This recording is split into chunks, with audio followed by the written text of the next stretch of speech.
fondo. Bueno, muchas gracias a quienes están participando en la sesión de hoy día. Hoy tenemos a Carola Hein, quien es una historiadora del urbanismo, historiadora de la arquitectura, urbanista, arquitecta y trabaja en la Universidad Técnica de Delft, la TU Delft, en Países Bajos. A veces todavía no nos acostumbramos todos a decir Países Bajos, muchas veces seguimos diciendo Holanda, pero para aquellos que no hayan hecho todavía el tránsito a la nueva expresión, esa es. Carola es una de las académicas e investigadoras en el campo de las Ciudades Puerto, más prolíficas en la actualidad y más influyentes en el campo. Es además recientemente nombrada Chair de UNESCO para una división relativamente nueva, entiendo, de ciudades históricas, ¿no es cierto?, que también tienen alguna relación importante con el agua. Tiene un nombre un poco larga esa división, pero son ciudades lacustres, ciudades portuarias por lo general, ¿no? Así es que, y bueno, es una de las invitadas importantes en nuestra sesión, en nuestro curso de verano. Así es que no quiero quitarle mucho más tiempo para la presentación. Ella ha sido muy generosa con su tiempo y sabemos que tiene un día también muy activo por delante y no podemos, no quisiera abusar mucho más de su tiempo. Entonces, sin más preámbulo, quiero dejar con ustedes a Carola, quien va a hacer una presentación que querría decir algo así como el título, ¿no? Hasta donde yo podría traducirlo, es algo así como ecosistemas de ciudades puertos y los desafíos de los objetivos de desarrollo sostenible. Algo así sería más o menos la traducción, creo yo. Ahora, aquellos que necesiten la interpretación, ¿no?, en castellano, deben, mirando en su botonera bajo la pantalla, van a ver que aparece un botoncito que usualmente no está activado en nuestro Zoom, que dice interpretación y que tiene como un globo terráqueo figurado. Y entonces, si ustedes cliquean allí, van a tener tres opciones, ¿no? Y la que tienen que cliquear es la que dice español, ¿correcto? Quien quiere permanecer oyendo a Carola Hein en inglés, en el original, tendría que mantenerse tal cual está ahora, que estamos todos en la opción que dice audio original, interpretación desactivada, ¿no? Así es que esa es el modus operandi. Cuando haya preguntas, yo voy a tratar de traducirlas, ¿no? Ustedes las pueden hacer en castellano libremente. Tienen que probablemente hacerlo un poquito más corto, más lento. Carola entiende castellano, así que ella va a tratar, en general ella no va a tener problemas con las preguntas, nos ha dicho, pero prefiere no hablar en castellano. Entonces ella va a poder entender, y si hubiera alguna dificultad, ahí voy a participar yo también para tratar de poner más claridad en caso de que haya alguna dificultad de expresión allí, o de claridad en la comprensión. Bien, así que sin más preámbulos, Carola, nos dejamos entonces con Carola Hein y bueno, nosotros vamos a seguir recibiendo probablemente algún público durante la sesión, pero no vamos a cerrar todavía la sala para que se puedan seguir conectando. Muchas gracias. Muchas gracias para la introducción. I'm going to continue in English. I can understand Spanish, but I have no practice of speaking it at the level of the research. It's a pleasure to see you all. Some names I recognize from articles that we've been writing or that you've published for some of the special issues we have been doing. So thanks again, Hernan, for the invitation. It's a real pleasure to be here. And feel free to interrupt me at any time so that we can also have an exchange, which is usually much livelier if we were to be in the same room. And I understand that Francesca Savoldi yesterday gave about what we are trying to do with Port City Futures. And if I have to summarize in a few words, it's about, you do need to allow me to share screen. Then I can open my screen. Hernan, I don't know who's the owner of the... yeah. So, Luis, ¿puedes dar la... share screen, per me lo dice en inglés. Está en chat, record. Okay. So what Francesca was already talking about yesterday is that we've been bringing together a network of people who are interested in port city territories. And I'm insisting on this term that we are going beyond the port to engage with the territory at large. So Hernan and the article about the extraction of wood and the way in which forests are grown and then lead to the transformation of a port. So you can add more on that yourself. So I hope Francesca also mentioned to you that the goal is to see how these spaces of beyond the edge of sea and land, so both the maritime spaces and the spaces, the city spaces or the landscape spaces, are developing, what the institutional relationships on these spaces are, but also what the culture is. What are the stories we tell about it? How do we approach it? And how should that potentially be changed if we want to have sustainable development? So that in a nutshell is again what we try to do with Port City Futures, including these kinds of films, the magic of port cities, so more cultural, more interpretational approaches. The fascination for me for port city territories is one of resilience. Here's what I found. Now, Siri wants to talk with us too. So the idea is that port cities have a special quality, or port city territories, of adapting to change. And my argument would be that the people in those areas, the decision makers, the elites, and even many of the workers, the locals, have traditionally worked together to maintain maritime flows, to facilitate the transition of goods. And you can certainly say there's always exploitation, it's not for everyone.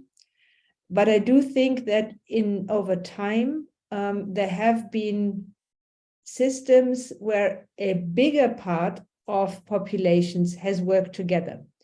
And you may say then, yes, that is true for, say, the Hanseatic cities, the city leagues. It may be less true for colonial ports. So those are the kinds of conversations that I would like to engage with. And this for me is important, also in line of the theme that we are discussing today. So port city territories as ecosystems, and port city territories and sustainable development. So when we think about these shared interests and needs and these overlapping goals as an ecosystem, we should assume that there are some symbiotic processes, so that one action supports the development of another factor. Most of the time, or often, this can happen, but you can also have a sort of parasitism where one extracts energy and funding and ideas from the other. And so looking at both port city territories, say in Europe, where goods are imported, and port city territories in other parts of the world where extractive processes are taking place, I think it's very important to put these into connection. And the way we've been looking at it is also through the lens of porosity. And what I mean with that is that we, as we consider port city territories, we have to look carefully at boundaries and flows. And that's one of the fascinating parts for me of these ecosystems, that we cross from a maritime space, from a water space, into a land space. So this transshipment, or this crossover from one element into the other, is at the heart of how port city territories develop and function. And they have a lot of embedded knowledge on how to live with water. Now, in there, we have this concept that there is kind of a strict line between land and water. But in reality, that's not the case. Whether it's different types of waters that meet, whether water enters the land or land is built onto the sea, we always have a kind of porous zone. Imagine even the tide going back and forth. And this porosity can be physical, so water entering land or the other way around. It is also social and cultural in many ways. So it's also about the imaginaries that connect a city to its water foreland and the other way around. So if you're interested in that concept, there is a special issue where you will also find an article by Hernan and Jorge, among others, to consider how do we, so the point is, how do we rethink the territory between sea and land? And just to give one more example, maritime spatial planning, for example, which is big in Europe, deals with water and national borders and planning in different ways that landside planning does. So we need to think about, even from a legal perspective, how we deal with those different spaces. So port city territories, and this is again this fascination of porosity, are there to facilitate flows. So I said, whether it's the forests that are transported abroad, or it's coal or oil, or it's imported, we are always trying to facilitate flows. But when we facilitate flows, it means we have to create sharp borders, because we don't want the water to flow into the city, or at least that's what we've been trying to do for centuries now. So if we want to think about adaptation, about the energy transition now, about adaptation to climate change, new water patterns, we also have to rethink these borders and these flows and the porosity, the engagement between them. So we've been trying to do that through online courses like the MOOCs, one on port cities and one on water.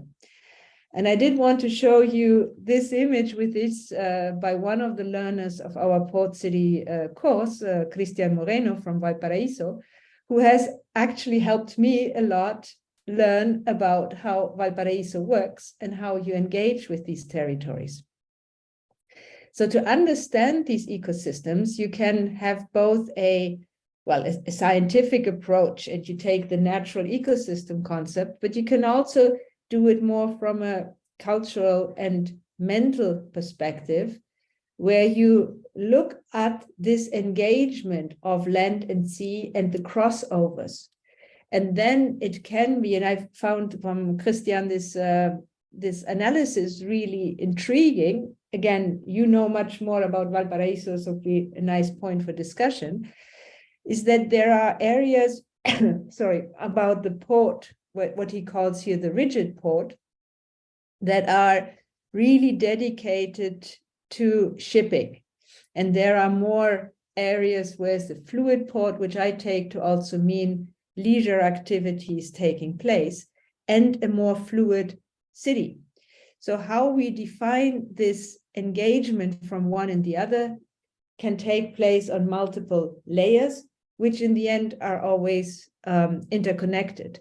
So one thing that Christian talked about is the way in which even the World Heritage Site has traditionally been preserved from fires through the humid air coming from the mountains, in the gorges. And as these have been crossed or stopped, this air can no longer come, which has impact on the workings of the World Heritage Site. So these multiple engagements, I think, are what we can then consider as an ecosystem. There's a physical ecosystem, there's a institutional ecosystem, and there are cultural ecosystems. Now, if we go from here to these, to look at this concept of ecosystems of transportation, and to look into the way, at what scale are we studying them, what are the methods we can use, and even what are the scenarios we can then establish. So this is why, for me, I'm insisting on this idea of the territory as something where these flows take place, which is bigger than only a waterfront. Because for many decades, we've been focusing on waterfronts as our space of investigation when we look at urban planning and at urban history and so on. And I think by using the word, we're also missing, or if we use the word interface in particular, we're often missing out on the spaces where the port meets agriculture, or where the port meets a village. And usually in these territories, we have not only one city, but we have different types of urban settlements. We have suburbia meeting the port. So we should think, in my opinion, critically about the terms we use to make sure that we don't go on transmitting a message that will limit our thinking. And there, methods such as mapping can really help. And I do think that we need this rethinking, and there are, well, lots of things going on in Valparaíso that you can tell me more about that I find very fascinating.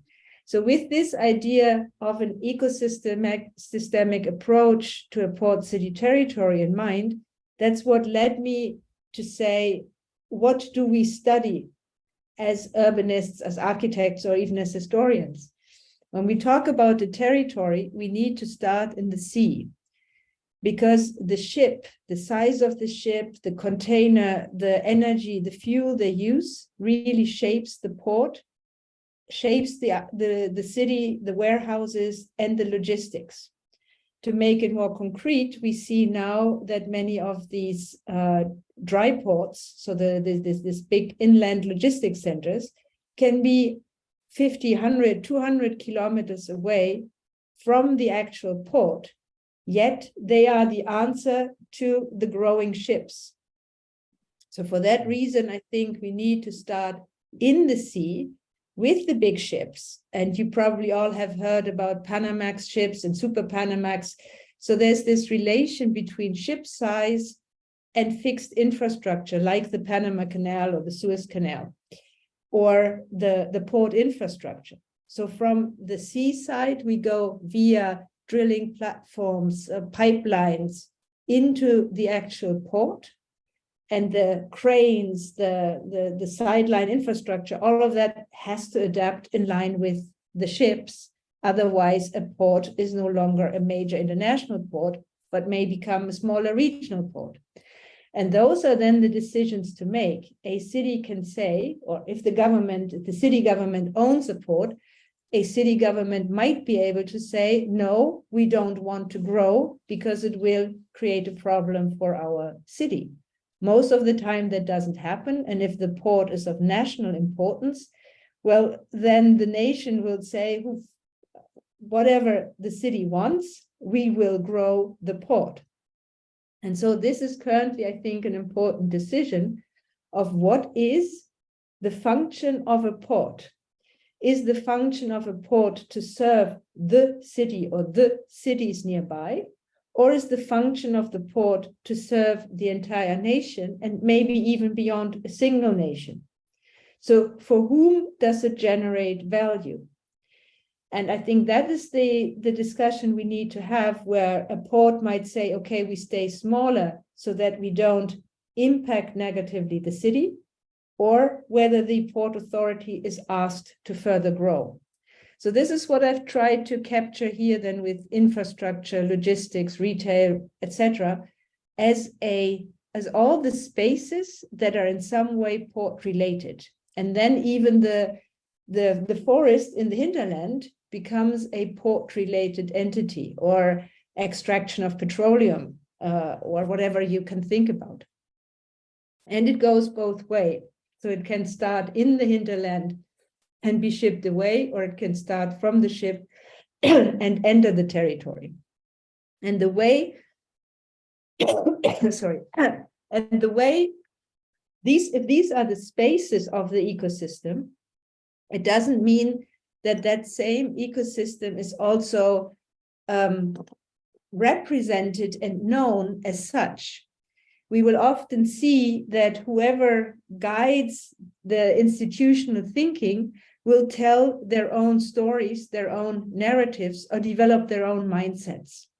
So in specific times and places, you might see a story about the port as the hub of the refinery, or the port as being a global player.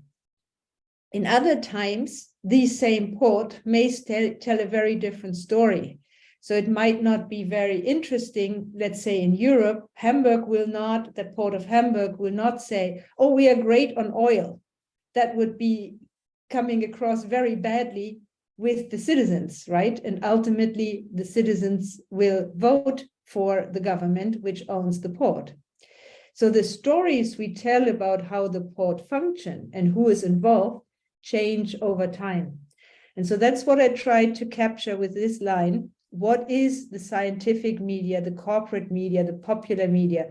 What are they all telling about the port? Which are the elements they emphasize? And to make that perhaps a bit clearer, you could think about cruise ships. So ports like Rotterdam will say, we want the cruise ships in the city because that's the only element of the port that we really still can see. So to create this mindset, this buy-in, this love of citizens for the port, we want to see the big ships. Whereas others might say, yes, but having these big ships is also having a health effect because they are not yet run on electricity. So should we have them in the city? So whether you tell a story, oh, cruise ships are great, they give you the love for travel, they bring tourists to the city, or whether you tell a story about cruise ships are big polluters, will give you a very different press and will give another story to the future of the port. So that's what I'm trying to capture in this slide. I'm also just trying to look at the chat. So if you, Hernan, feel free to interrupt me, but I think you've been translating already more or less what I said with on porosity, for example. That was it. Okay, great. So to give you one more example why I think it is important to talk about port city territories and go beyond the waterfront discussion, and that's what I'm showing you here. So there's a nice site called windy.com, which is based on open access data from Copernicus, and you can look at NO2 pollution, for example. So here we see the coastline of the Netherlands. This is the North Sea. Here is the port of Rotterdam, getting all the way into the city center, and here's the city center. These are all other cities, Dordrecht or Zevenbergen, etc. So you have plenty of cities. If we talked about the port city Rotterdam, we would be looking at a small area here. But the impact of shipping, both on the sea and the industries, the refineries on land, as you can see, goes into a huge territory, and it's blown over by the wind. So the health impact of having a port in terms of environmental pollution is not staying within the borders of the port.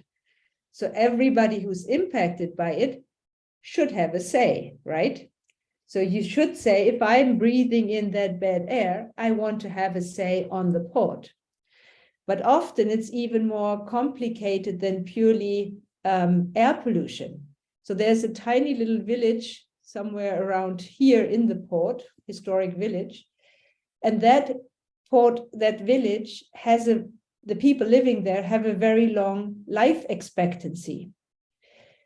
So it's also a question of how we define health in this ecosystem. So health can be calculated to what is the air you breathe, and should you be jogging here? It can also be calculated as well-being.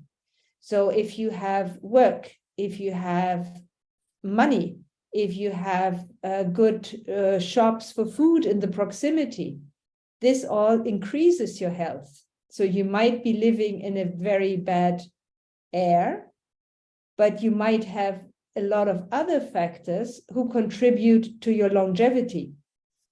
So while this is a tiny village here in the port, there are probably people who get a good salary from the refineries, who have good insurance, who have all kinds of benefits that are actually balancing out the health impact of air.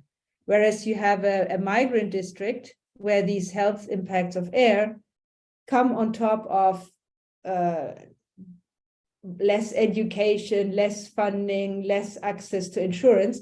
And there you see also much less longevity. So it's a very complex topic to judge the health impact of a port on a city.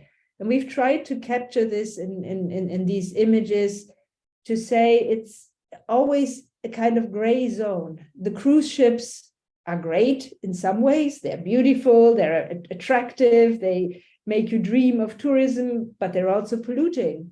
And what do we do if we have 5,000 tourists streaming onto a small island like Curacao, and the school kids can't even get there because there's too many buses running around? So there's always this line in between, or logistics going through a neighborhood. Whose value is now more important for the future? Is it about global capital, or is it about local decision making? So those kinds of questions are really intriguing to figure out in this complex territory. And particularly, and again, why I'm arguing about territories, the port in itself is never sufficient. It needs infrastructure to leave and to get the goods to another place. So the port is not an island, it's always connected. And these connections then run through the larger territory. And so this balance between the port delivering services to its nearby area and being served by it is very important. So whether it's a parasite or whether there's a real symbiosis with the places that the port is actually connected to. So in the case of Rotterdam, again, we have the port of Rotterdam here, the historic city of Rotterdam. You could think about a symbiosis. These are greenhouses. The Netherlands is actually a huge food exporter, despite being so small, but you have a lot of greenhouses growing whatever, tomatoes, you name it. So you can think about symbiotic relationships between the port and these greenhouses, whether it's for transport and even for CO2 generated in the port, maybe pumped into these greenhouses to provide CO2 for the plants. On the other hand, there are a lot of new activities, makers districts, new maritime services, 3D printing, where new industries sit in the proximity of the port to provide new maritime thinking activities and creativity at the same time. So rethinking the port as part of this larger ecosystem is the goal. Now, how could we identify this? In one way, so that's why I said the mapping can play a role, and mapping can take on various forms.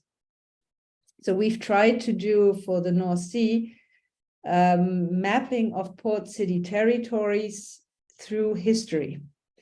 And the idea behind this is whether we take London, Rotterdam, or Hamburg and look at the engagement of the port with its territory over time, do we see the same or different developments? Because I think when we look at port city territories around the world, they all serve the same function, the transport literally of the same containers, the same boxes. And yet each port city territory looks different, is differently administrated, has a different culture, has a different engagement with water. And we've tried to capture this on both a temporal and a scalar direction, meaning that we take this perspective of trying to capture the size of the port in its growth.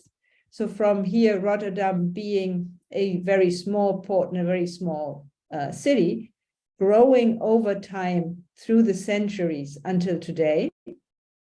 And that is a different approach from saying a historical analysis of the year 1300 at different scales, or a historical analysis of the changes of the same space. So here we would be looking really at the waterfront only, because most of that has been captured. So when we did this analysis of these three cities, if I try to capture it in very brief statements, already by looking at these maps, I guess that you can see differences. And the differences sit in, for example, Rotterdam, the port and the city in 1300 were about the same size. In the case of Hamburg, you see that the port, this may be more difficult to see on your screen, but there's a lot of little black dots, so the port really entered the city.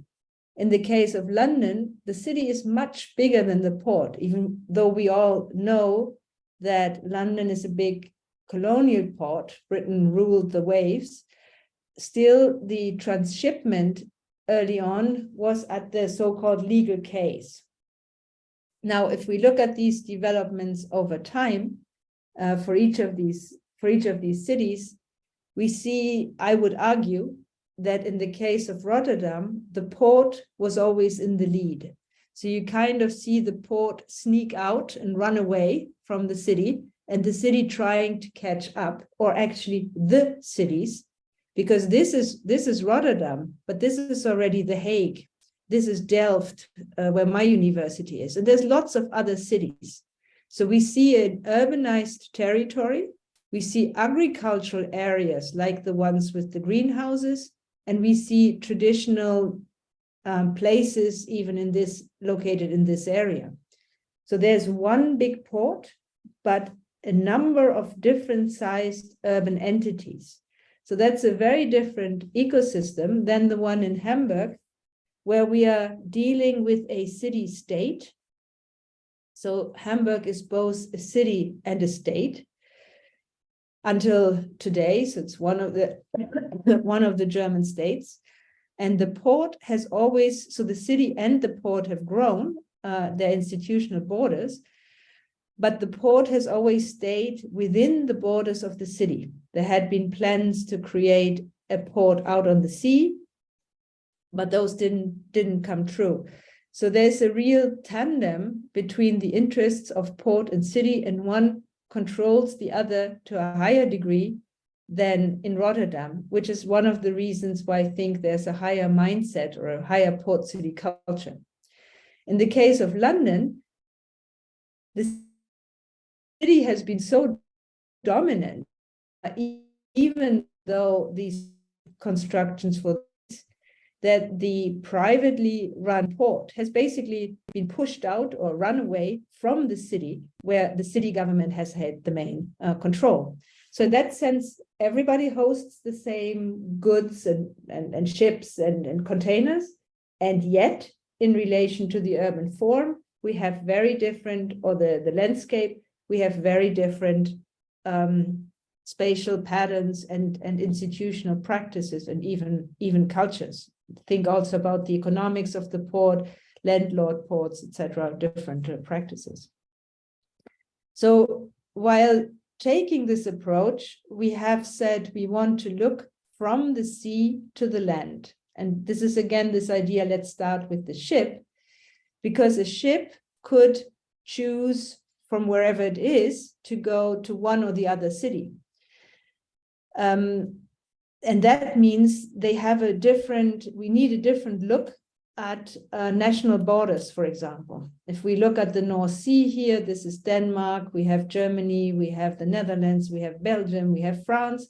So you could enter, even to reach this industrial area here in Germany, a shipping company can decide to go through Dunkirk, through Antwerp, through Rotterdam, through Hamburg. So we need to look from the sea to understand how these spaces are done. If we take a land-based approach, we often forget about this and we put the national borders first. So in this book on the urbanization of the sea, we try to rethink territories from the seaside.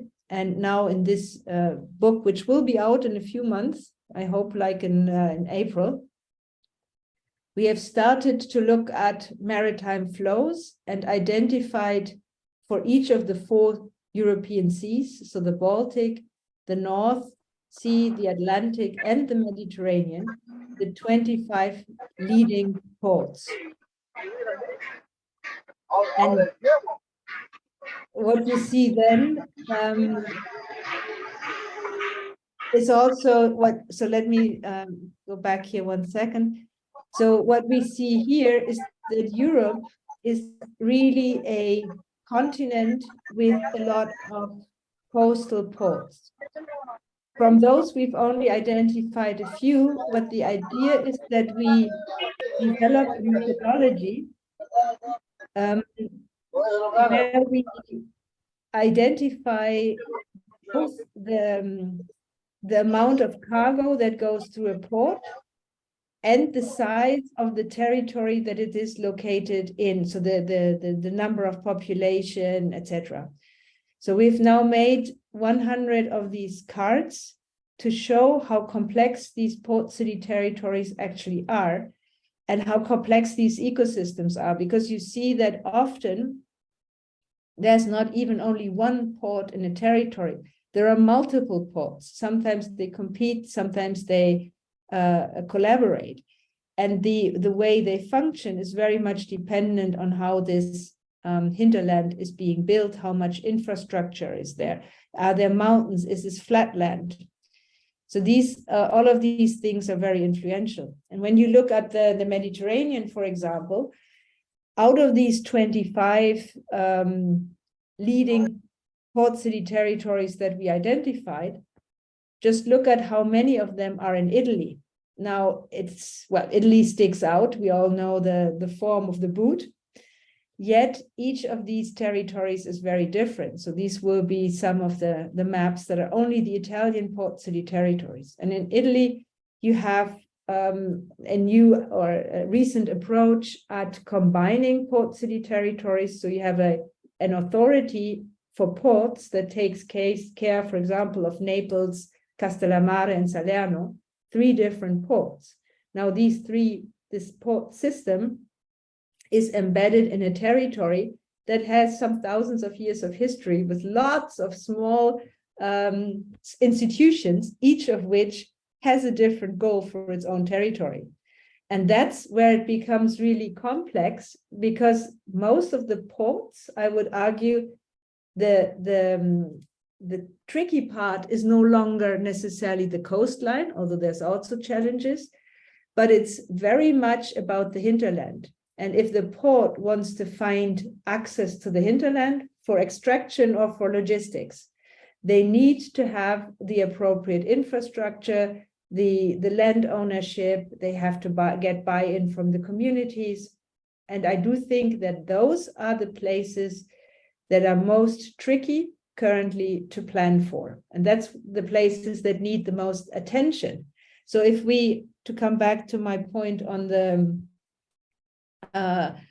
on the words, if we focus on the waterfront, we miss, as scholars, the real attention that needs to be placed on the hinterland. And those places are more in need of us, I would say. And it's also where I think that the term interface can distract us, because we're talking about a network. It's not just, so if I were to use the word interface literally, I would be looking at the port, the red area here, and where it meets the city.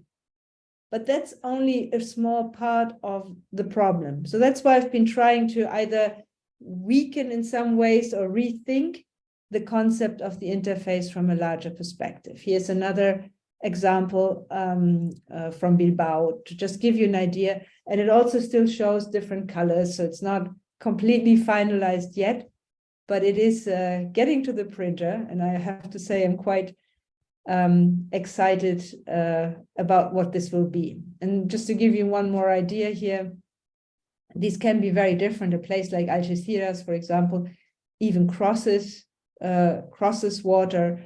A port like Antwerp sits on a river and is on both sides of the water, very different from Dunkirk, which is this kind of 180-degree port that is cut off or has one line with. So the topography is the very first place to think of, but then there are multiple layers of institutions and culture that all have an impact. Now, I just wanted to briefly step over to the UFM action plan, and I think there is a need to think through these kinds of developments if we take the sea as the basis. And I have no idea. I'm really curious to hear from all of you how that would work for Chile, because it's a very different situation. How can we think from a coastal perspective to create, for example, spatial development strategies and sustainable development around a single sea? So what we try to look at for the Mediterranean is the idea of capturing the notion of sustainable development, including resilience, climate action, but also heritage and prosperity. And you could translate these into kind of water-based maritime economy, ecology practices, and you can translate them into sustainable development goals. So what I tried to say at the beginning is that we've always had balances. We are now looking for new balances, new sustainable development. And how are we going to achieve those? And in that context, this is something I'm currently working on and still trying to refine. It's not yet published. But if we want to rethink sustainable development at the edge of sea and land, I would argue that we can do that through or using or rethinking the SDGs by saying we've always had a certain form of sustainability. It can have been environmental sustainability, social sustainability, cultural sustainability. Now, if we look at port cities in the past, as I said in the beginning, they may have been economically sustainable and environmentally sustainable to a certain degree, but socially, well, maybe 50-50 or not perfectly, or if they're colonial port cities, many of the issues of gender equality will not have worked, but they were stable. Now we're in a time of change. We have rethought our practices, so we also have to rethink the way we engage with these spaces at the edge of sea and land. But it means that we have a relationship to water, both sea and drinking water, salt and sweet water, you could say, water for agriculture. They are being framed by climate and energy questions. If all of these are water related, then all of those are effectively decisions of cultural practice. So the way we deal with groundwater and food, etc., is a choice we make. We've made choices to live in the desert, and we found ways to do that as humans, and we've been very clever. And we've built communities to make this kind of living possible. and we've built institutions, and we've made decisions on justice or injustice, and we've revised these decisions. So what we are really looking for, I think, as we think about the future, we need both spatially sustainable practices, so, socially sustainable practices, and we need to find ways to transition from what we currently have and what is often embedded in structures that can or cannot be just, into something that fits our contemporary values. And what I've been trying to do is to use these kind of approaches also in our design studios. So our students have been working with scenario planning, so they come up with even stories. How do we see the long-term future, say 2080? And sometimes, so in this case, they also were dealing with non-human actors. They were dealing with, well, let's find landing places for the birds. Very different engagements, but some of them are also developing more utopias or dystopias, which is where the idea of culture comes in. So how can we create stories, narratives that help us engage with transitions? So this, for example, was a contribution from a student on the city of Naples. You probably recognize the volcano in the back. And Naples is another of these 180 cities where the port is along the coast and where you have a highway dividing the sea from the land. So from the World Heritage Site, maybe something recognizable for you too, the World Heritage Site is cut off from the sea through the port and its infrastructure. And the need is now to develop a hinterland logistics site. And since the municipality also wants the brownfields in the back, in the hinterland, the port says, so what do you want us to do? Should we build a container site in front of the city? And that's what our students then started playing with, by saying, okay, if we can't get access to the hinterland, we have to claim the sea, which was the argument of the Port Authority. And the students then went further. And you can probably also call that a kind of dystopia. Here again is another fiction for Naples, where the students were saying, well, sea level is going to rise, so let's build a floating port.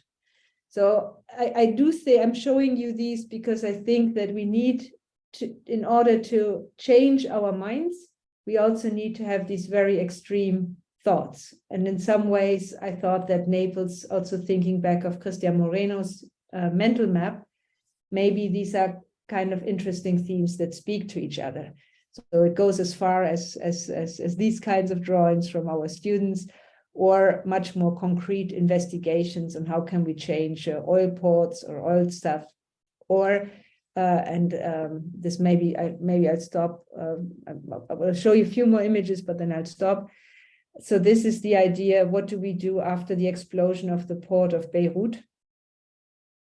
Given, and which is was a real good, sad reminder how impactful a port can be on its close vicinity, on the spaces, on the city, on the heritage just next door.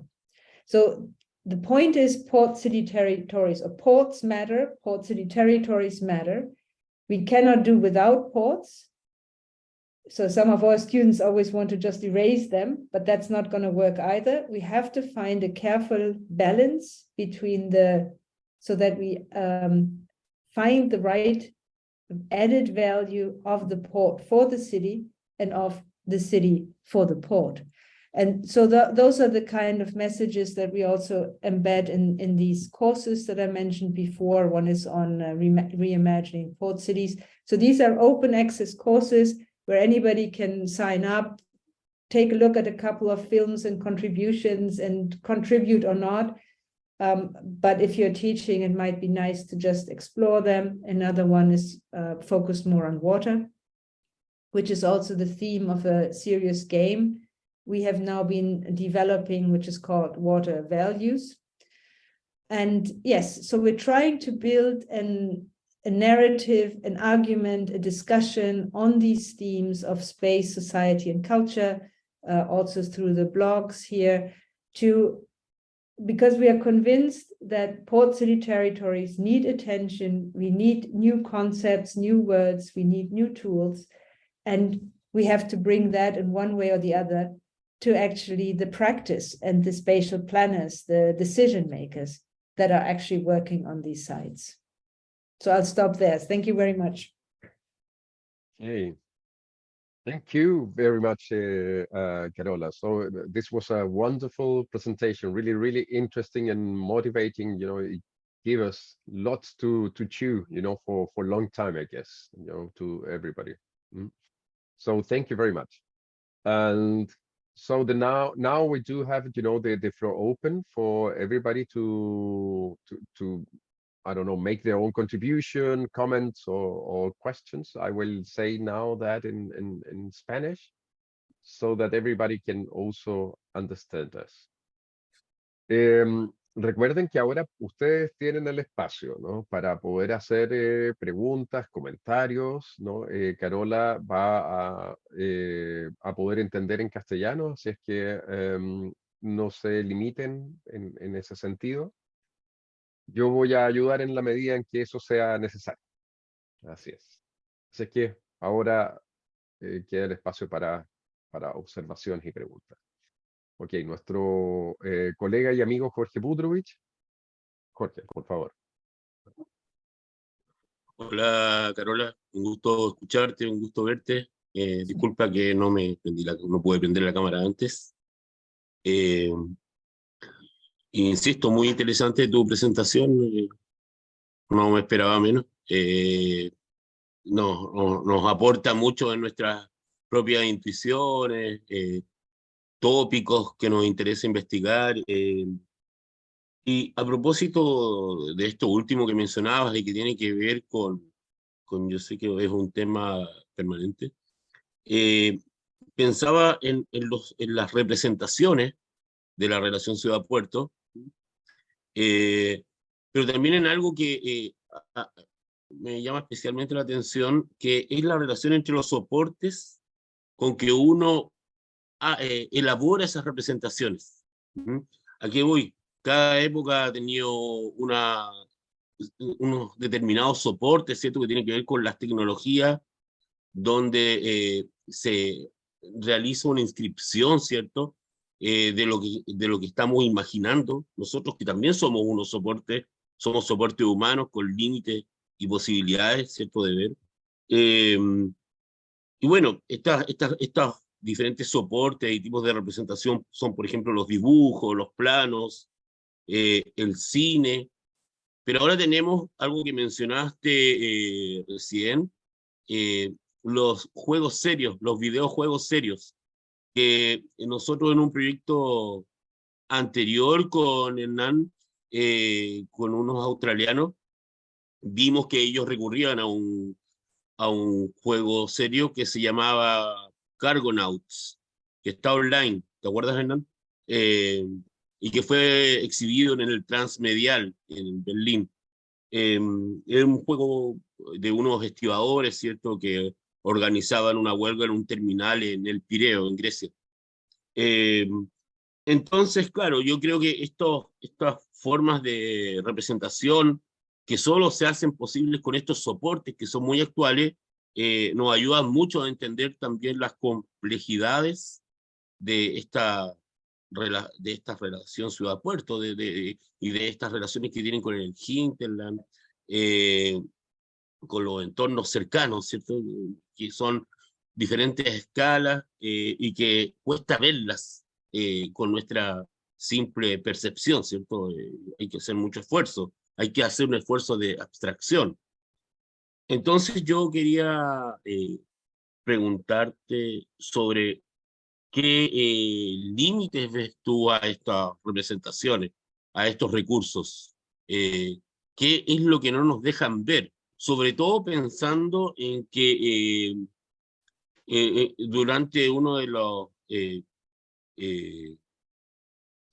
cursos de diplomado de Sabah, uno de los participantes, que era un agente portuario, ¿cierto?, de la industria portuaria. Él dijo, mira, el problema con las representaciones actuales de los puertos, de los terminales, que es difícil encontrarlas también, ¿cierto?, entre la gente que vende recuerdos, ¿cierto?, a los alrededores de los terminales.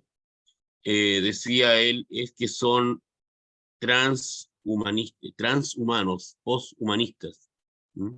Entonces, por eso insisto en esta pregunta, ¿cómo ves tú eso? O sea, no, porque hacer participar a las comunidades considerando eso es difícil, porque es difícil y nos obliga a tener que elaborar más de estos videojuegos serios o representaciones digitales, ¿cierto? Y también aprender a divulgarlas, ¿cierto? En Chile hay concursos de divulgación científica.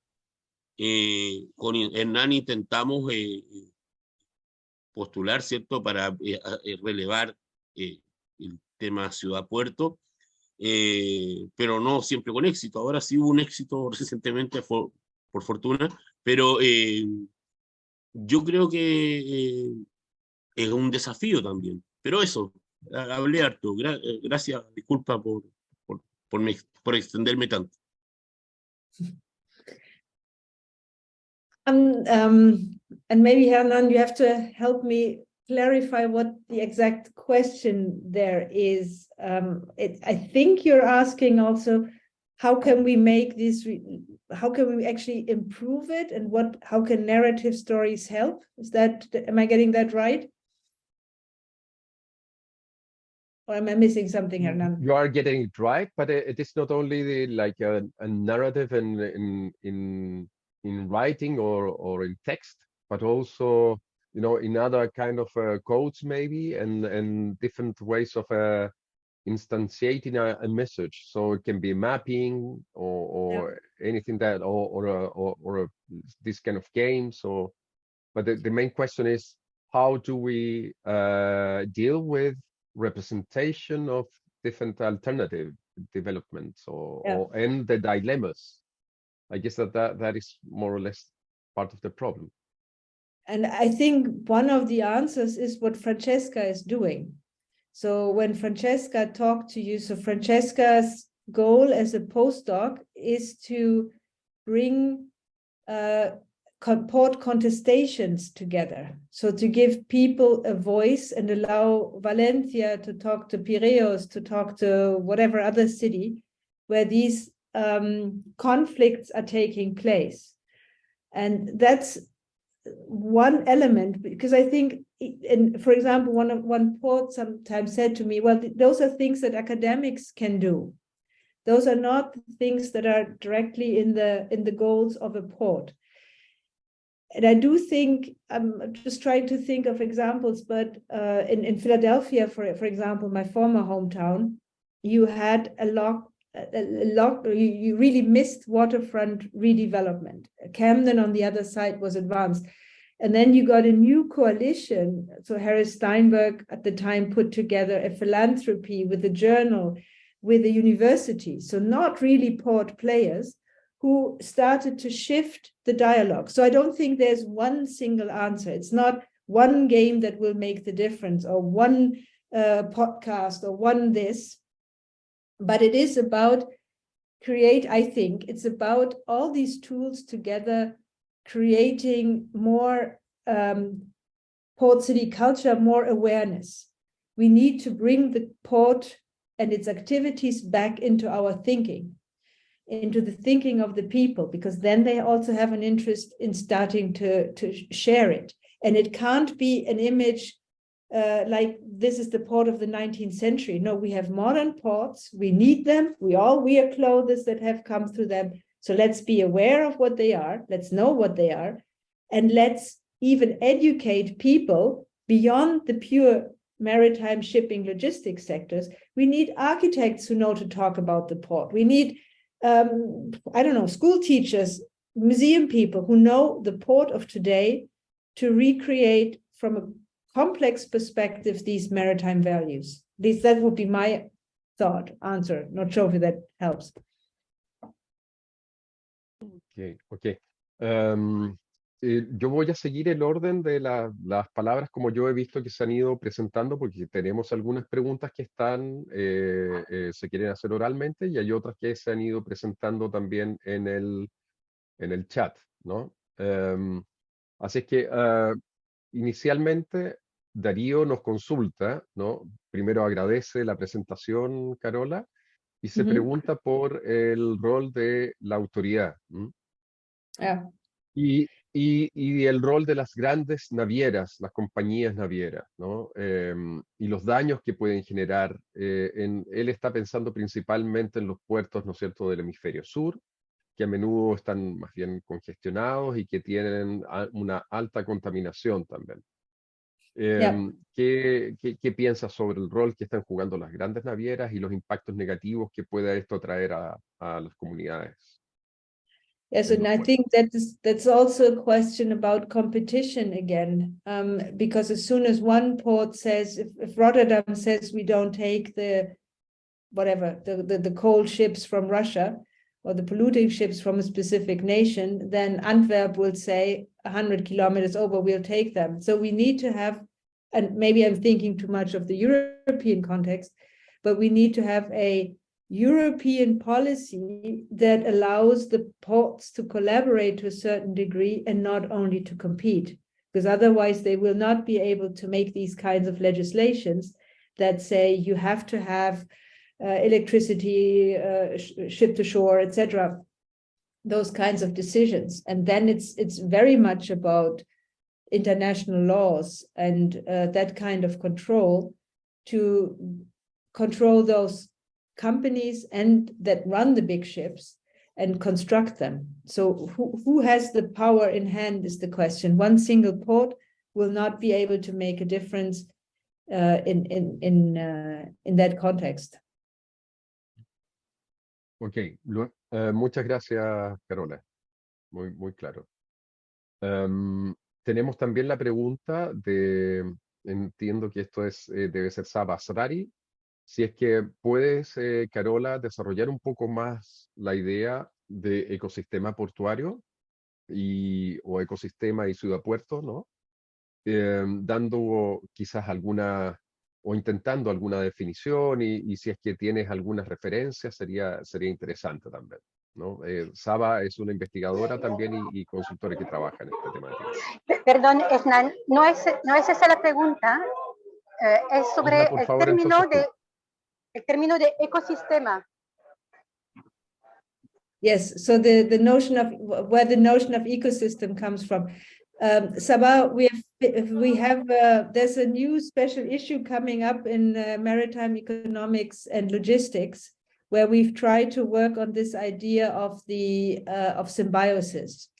And underneath it, you also know Maurice Janssen. So Maurice has been working a lot on different notions of ecosystems. So if we want to look at literature, I can send you some of these. I'll point you to some of those articles.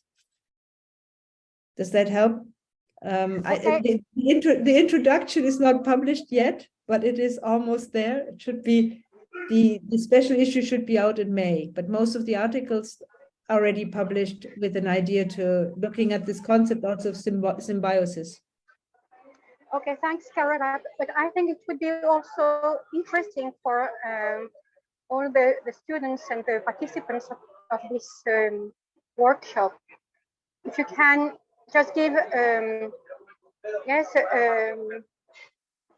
definition of what you mean by ecosystem.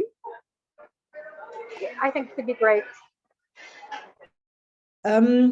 Maybe it's, yeah, I'll try briefly, but this whole notion, also if you think of notions like ecosystem services, so that you have to give back, you cannot only just take, but there has to be a give and take between port city and its territory. So if you think about the notion of ecosystem services, and then think about different layers of what these ecosystems can be about. So I think that's the, and then you can think about environmental ecosystems, but also institutional, social, cultural, ecosystems where one has to facilitate and support the other.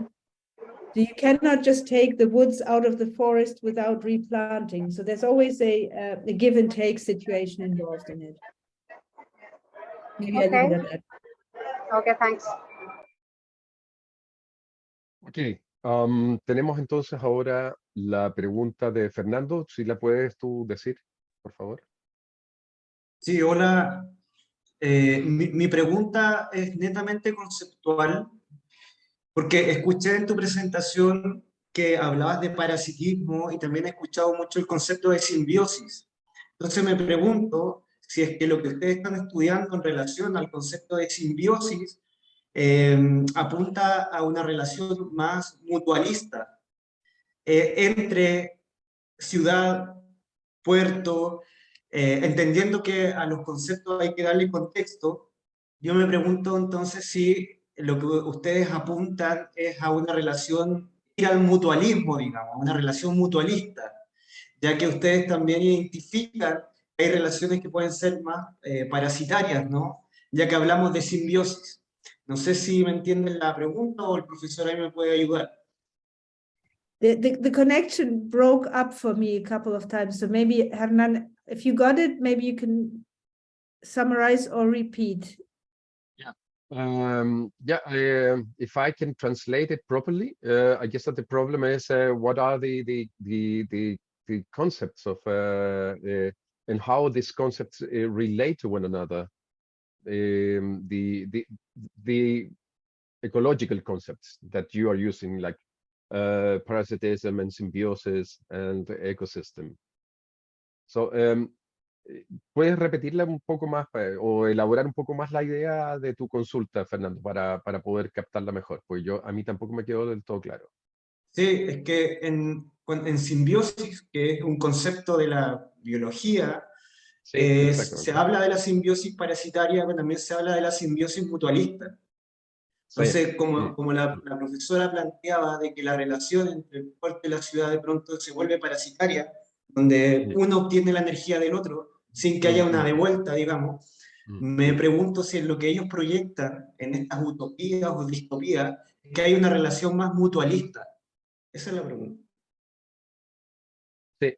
I guess that Carola, the problem is something that we also did have in between us in our messages, you know, and comments on our paper with Jorge and others, and relates mostly to how we can actually conceive of symbiosis and parasitism as something relatively stable in time that develops, and these biological concepts, they are, there is a discussion actually among biologists themselves about what does it mean symbiosis, if symbiosis can cover over parasitism and mutualism is one approach, but there are other approaches that actually conceive of symbiosis as purely positive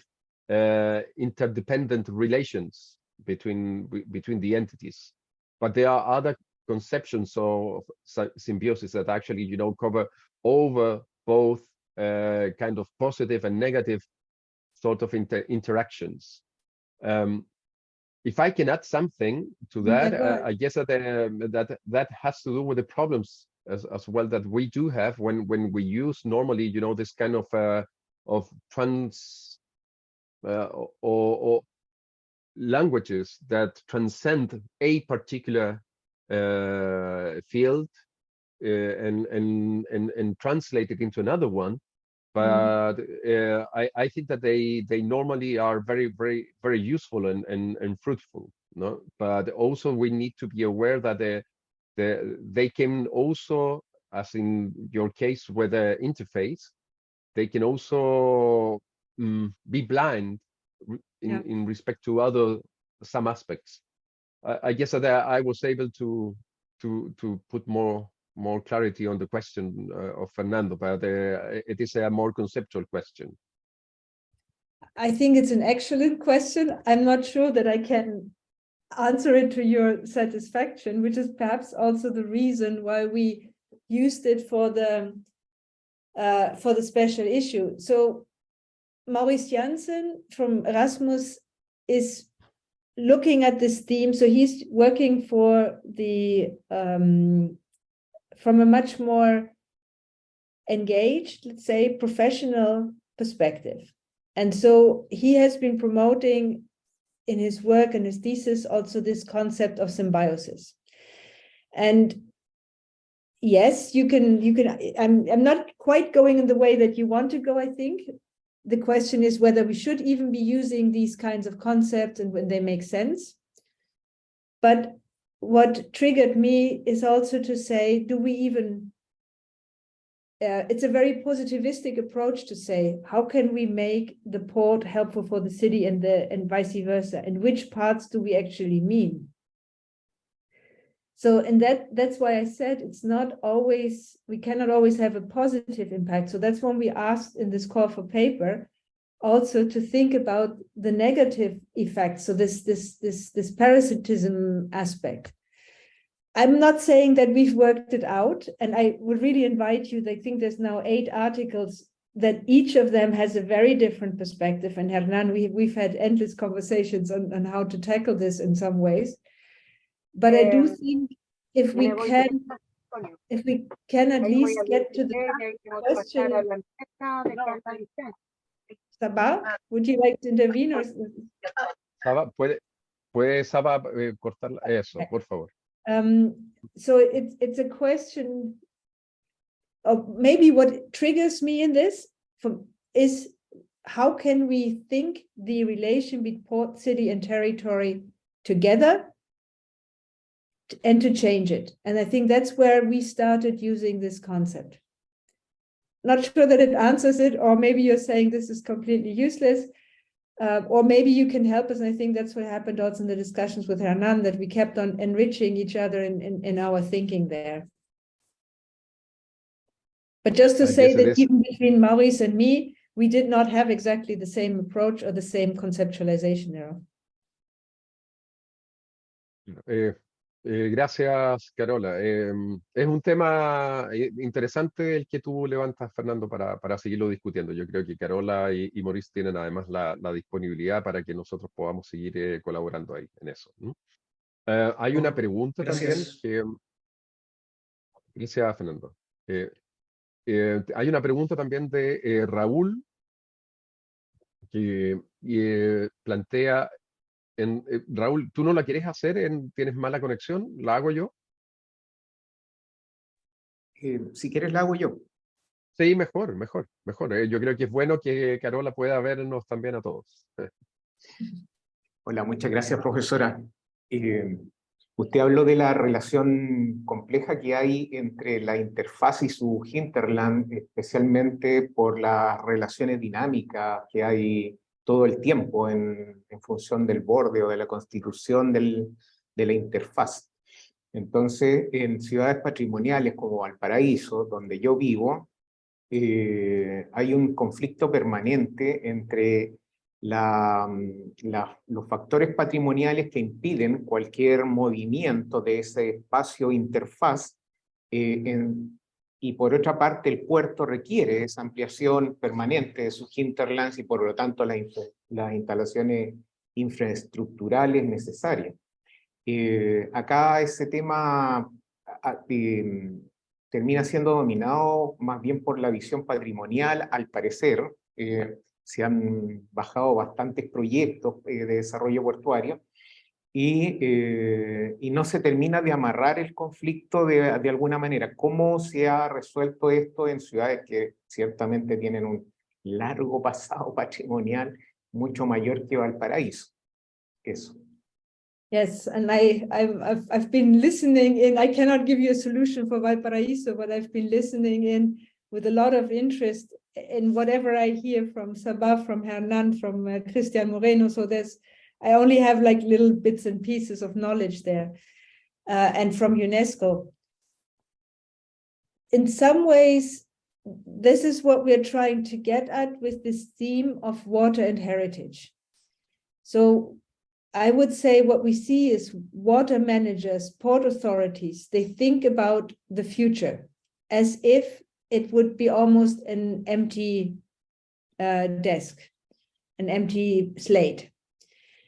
And the heritage community wants to maintain, and this is our shared identity, but how can we make sure that the heritage is not only seen as a burden, but as something that contributes? And how can we change that perception, that dialogue?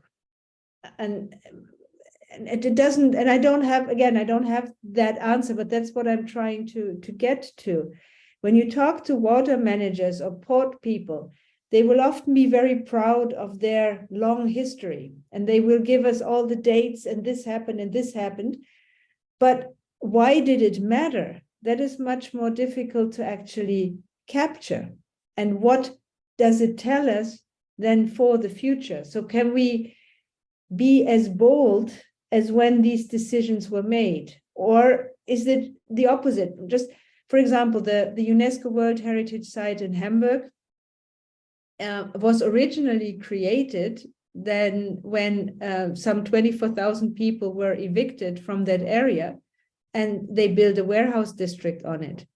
So some of these people were rich, some were poor. So it's not just poor people were kicked out, but it was a collective, or at least a decision from the elite to say, we empty all this area, we use a chunk of money coming in for joining Germany, and that's where we build the warehouse district. So in some ways, even with the heritage site, we celebrate how this kind of port thinking has transformed our landscape. Now, the question is, what is the message then for the present? Does it mean we should do this again and kick out so many people? So is that what we're celebrating? Or is it celebrating a particular way of living with water or of living with trade? If we could find an answer for those things, that that these historic elements actually make sense for the present, so that we get buy-in from the future-oriented people to save them. And I'm just giving you one example where I think it worked. In the Netherlands, they have, I don't know, 70 or plus kilometer long defense dike. And they built that historically to be able to flood the country and keep the Germans and other invaders out. It was never used. And as a heritage site, it's completely useless. I mean, you can't really defend 70 kilometers of a dike running through the country. But what they found is then to separate sweet and salt water along this line. And all of a sudden, water management has a reason to maintain this historic artifact. If we think smartly, can we come up with these kind of double use things so that we don't try to purely preserve a function? Think of the warehouses in Liverpool. If you say you have to keep these things up, but you don't have a, if we only preserve the form, and we don't have a function, it becomes very complicated, and we can't just turn everything into tourist sites. And that's where the creativity needs to come in, the knowledge of what a port does, how it works, and then playing with the port people to ideally get advantages for the heritage, or not, but to make them, to give them usage of the heritage site that makes sense for them too, and for the community. How, I don't know, but that's, I think, the only way to make it sustainable. And that's also what the historic urban landscape approach is actually about. So if you can make a heritage site useful for the locals in different ways, then you have a better chance of making it also sustainable, that it can exist on its own, only without only depending on, say, tourism, for example. I will step into because you've mentioned the Liverpool, and Liverpool is a city, a heritage recognition by UNESCO as well. similar in a way to the Valparaiso case. But in Liverpool, they have lost also the status of heritage, by UNESCO. So I wonder if you, with your position now in UNESCO regarding this, can you tell us a bit about the risks that cities run when trying to administer this historical heritages and also combine it with what kind of activity actually can this be combined fruitfully for keeping also this heritage recognition and on the other side, what kind of costs do this heritage recognition, which is international, normally impinge onto the local communities? Because I guess that some of these problems also rise. That's a very complex question. I mean, the losing the status, as we've seen, is a real risk. Whether it's Dresden or whether it's Liverpool, so don't count on it. Take it serious, I would say. Mm-hmm. Then your question is, yes, but how do we make it possible? And why are the financial costs, the burden is put on a local entity and not on a global entity, right? Mm-hmm. I think that's an important point, but that's ideally also where the historic urban landscape can help identify potentials. And just one more example that I think is interesting. It's a slightly different, but maybe it can help think. The city of Dunkirk had a Total refinery. Now, Total, as a global company, wanted to take the refinery out. The urban planning in Dunkirk made a huge economic plate of all the connections that were linked to the refinery. The port, this company, that company. It's like a 2 by 3 meter huge drawing. It's also online, you could look it up. And they went with this map to the ministry in Paris and said, look, all of these companies will fall if Total disappears. And they convinced the ministry to come up with other ideas so that the overarching system could be maintained.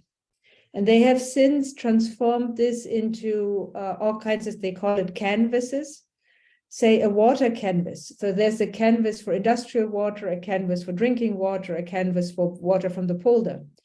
And what this economy, it's kind of a mixture of art and economics. I mean, I think it's a brilliant idea.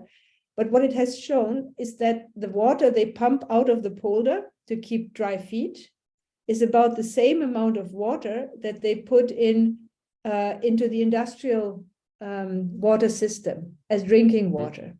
Mm. So by making this kind of very large analysis, you could say, let's take all the water that the polder already gives us and don't pump it into the sea, but connect the systems.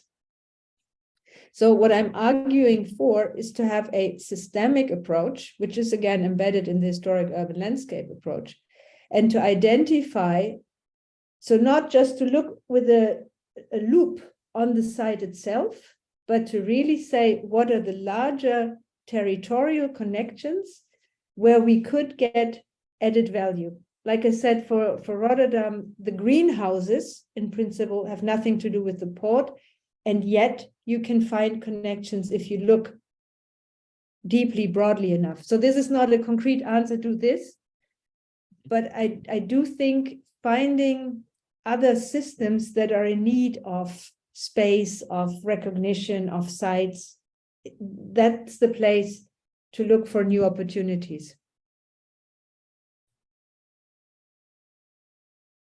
Tenemos una pregunta también de J.M. Bustos.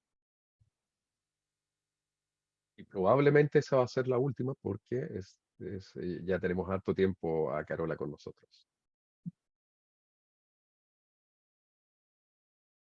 Parece que el señor Bustos ya no está. Hola, sí, es que como tengo esto del traductor, se me escucha más bajo a veces tu audio, entonces no lograba escucharte. Pero sí, bueno, me voy a mostrar. Eh, Buenas, mi nombre es Jesús. Tenía una duda con respecto, por ejemplo, a cuando, no sé, en San Antonio, donde yo vivo, que es como una ciudad portuaria, yo vivo al lado de la carretera. Y al lado de la carretera se pusieron una suerte de paredes que hace 20 años existe un proyecto de, por decirlo así, como barreras sonoras, porque como está al lado de la carretera, suenan demasiado los camiones. Sin embargo, estas barreras sonoras no se han hecho como tal, sino que solo se pusieron unas paredes que no logran aislar el ruido. Entonces, esto gracias a, bueno, a los camiones que entran y salen del puerto.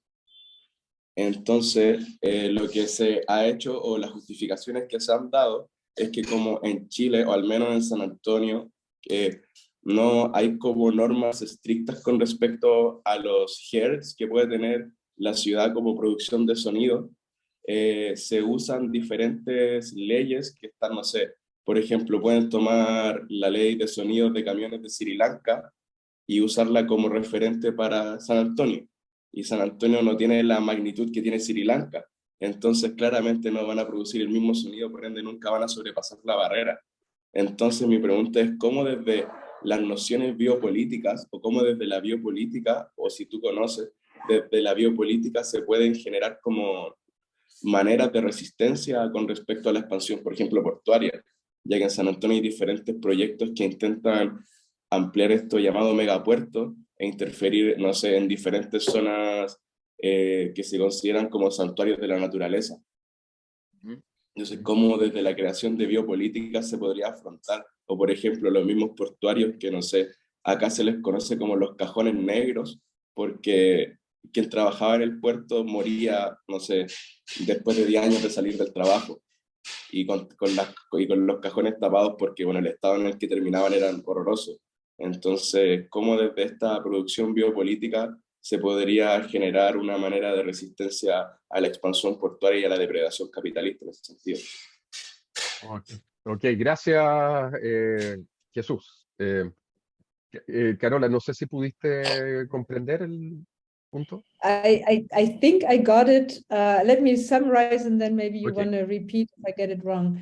But I think your key question is how can we create forms of resistance, for example, on sound noise pollution and other practices of the port that are detrimental to the areas around it. Yeah, Exactly. Yeah, you got it right. So I almost going to turn it around a bit. You are seeing now a lot of very expensive lofts and nice houses being built near ports because we are selling this view of the port as something being very beautiful, right? And private investors are coming in many cities and building these high rises right next to train lines and ports.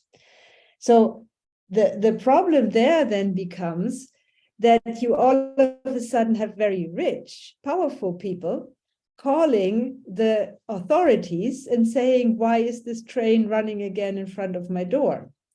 And they may get being heard. So your question about what does this mean for the capitalist system is actually being, well, shown also, like who has the power to make these calls and who has the connections to get the railway line shifted. So again, it becomes a question of how do we create a social justice that these trains are not only running in front of the doors of people who don't have the money. So, and then the question again, where do you invest in? Do you invest in making the trains less noisy? Do you invest in having trains carry different types of goods? Because when we have gas or potential explosions, etc., who bears that risk? So at what level of the wheel do we intervene? Do we intervene by in whose areas is this running by? Do we intervene in spatial planning and saying, well, we have to keep a kilometer away? Do we intervene in putting the port somewhere else? Do we intervene in putting the people somewhere else? So I think there's all kinds of places where we can make a difference. But you're right, in many places it will go back to political economy and the system in which we function. And that's one of the tricky parts, because all these ports, again, are part of the same shipping system. And a port that is being controlled, I don't know, in a more or less democratic way, or a more or less controlled way, may have more opportunities. And then you're getting into the point that I said earlier. Okay, you have the pollution, deal with it, because you have a better, higher living standard, because you work for the port. And that kind of balance, I think that has been historically always the place. Yes, we deal with the negative effects of the port, because the positive effects in the end are higher. And that goes back also to this question of symbiosis for me.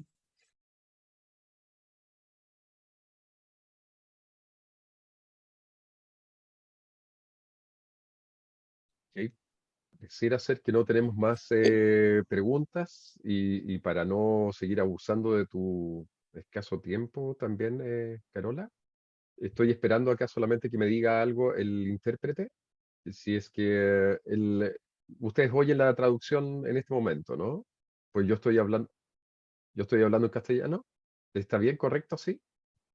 ¿Sí puedo despedir a Carola en castellano? Ya. Ok. Gracias. Entonces, eso, yo quiero, para despedir, Carola, tu participación en este curso, agradecerte primero por una muy interesante presentación y por tu compartir también tan generosamente en las preguntas y con tus respuestas, ¿no es cierto? Así es que seguimos entonces en contacto y muy felicito a todos quienes participaron hoy día también. Gracias por sus interesantes preguntas, ¿no? Yo creo que salieron cosas muy importantes e interesantes también en esta fase de preguntas y respuestas. Así que muchas gracias.